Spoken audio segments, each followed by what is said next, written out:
Stå fast, stå stærkt, vi kæmper for frihed. For superjord, for dets folk og storhed. I flammernes skygger, hvor mørket gror, rejser vi os for superjord. Med stål i hånd og ild i sind. Kampen er vores, vi bringer friheden ind. Ingen kraft kan stoppe vores vej. Vi bringer friheden tættere på dig. Med styrke og mod bryder vi frem. Superjords lys tænder verden igen. Rejs dit flag, rejs dit mod. Vores vilje opholdt med stål og blod.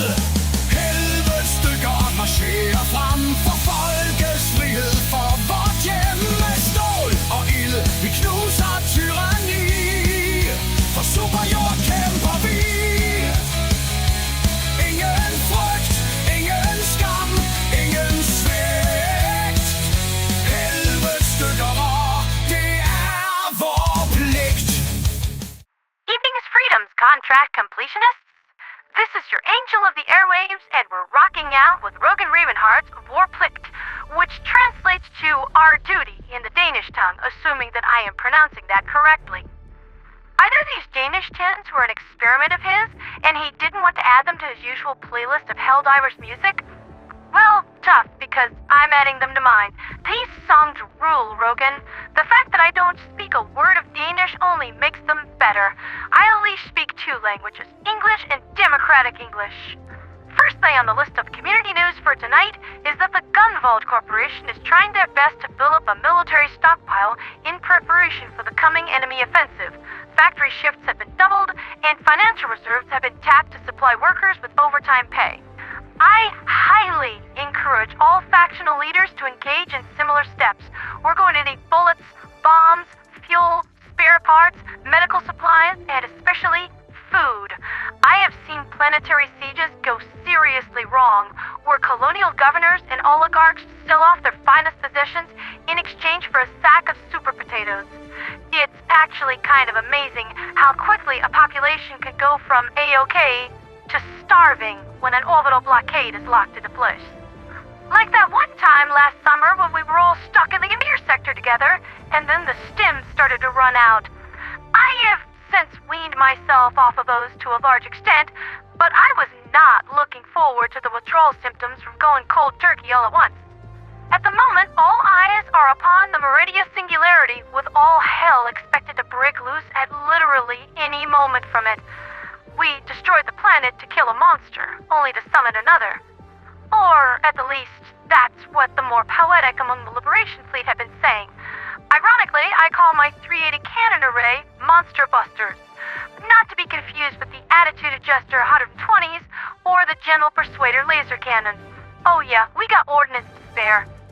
Next on Galactic News for tonight is that Cirrus is very nearly liberated, which will fulfill the contract for the EMTC. You hear that, Moxie? I killed a lot of bugs to get this done. I mean a lot. So you might want to break out that checkbook, my friend. Pandion needs a new pair of shoes. Phact Bay, however, is languishing a bit, and given how incredibly, unabashedly popular, hot, low-visibility desert planets filled with bugs tend to be, it is likely that the planet will languish a while longer. Aside from that, the fight for control of the southern frontier continues to go poorly, much like it has all week.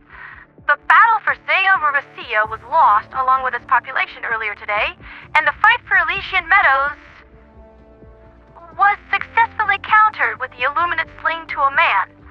Huh. We won? We won? They won? You won? How dare you? Shut your undemocratic face, Ghost Skaloon. You are not friend. In other community news, the Sentinel Defense Force fleet clashed with a number of Illuminate void ships in order to defend the Fortis Arcadia space station, which had aligned itself near the Meridia Singularity to study and observe conditions there. Apparently, the squids don't appreciate us keeping a watchful eye on the situation.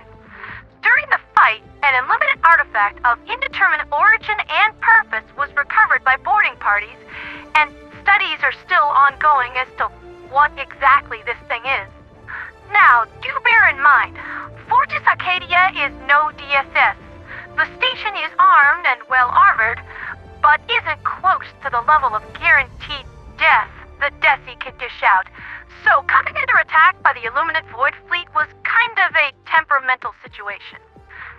However, despite suffering some degree of structural damage, the Fortis Arcadia station was able to safely jump out, leaving the SDF to clean up the Calamari cowards with patriotic precision. I have to give some respect to the Defense Force. It is rare that I hear about Super Earth winning a fight against the Illuminate in space in light of their seemingly unending woe of unfair forced space magic.